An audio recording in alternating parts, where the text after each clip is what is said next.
এটা কিছু একটা রহস্যময় আর কি।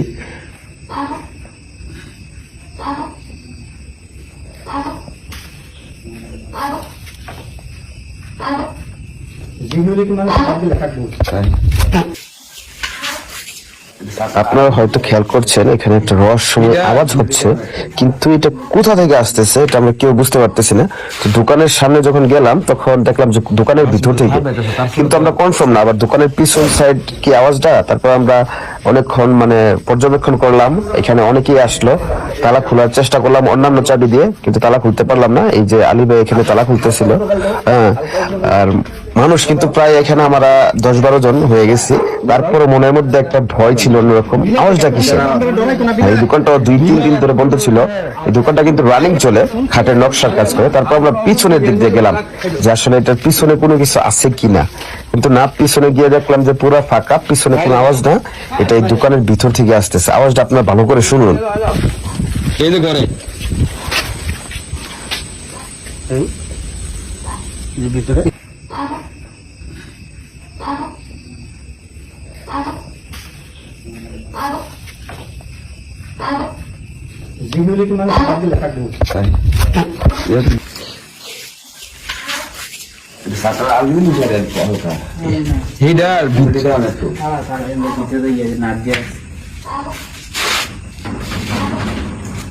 মাছ মেলে খাবে তারপরে তো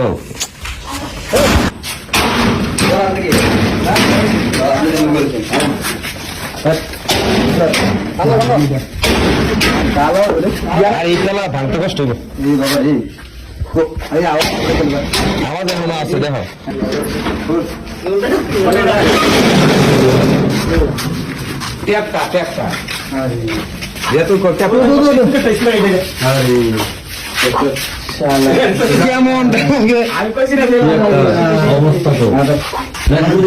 আপনার মধ্যে পানি আছে?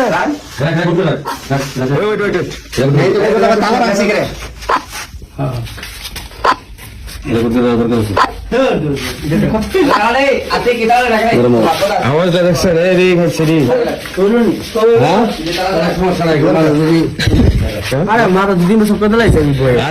আমি আজকে একা একা ঘুমাই বেটা। ভাই রে ভাই, এটার জন্য মোটেও প্রস্তুত ছিলাম না আমরা। এক একজনে ভয়ে একরকম শরীরে ঘাম ছুটার মতো অবস্থা, প্লাস গুজবাম তো আছেই। ভয়ে কি করবো। আমি কিন্তু রাতে এখন একা থাকি, একা থাকা কিভাবে থাকবো আমি বুঝতেছি না। তারপর আজকে রাত্রে ঘুম হয় নাই। রাত্রে ভিডিওটা আমি ভয়ে এডিট করে নাই, কারণ আসলে প্রথম অনেক বেশি আওয়াজ ছিল। আনিস ভাই, আমি মাসুম যখন এখানে ছিলাম তখন প্রচুর আওয়াজ ছিল, যে আওয়াজটা কেউ শুনে নাই। মানুষ যখন জমাইছে তখন আস্তে আস্তে আওয়াজটা কমে গেছে। আর ভয় আমি আজকে একা একা ঘুমাই বেটা।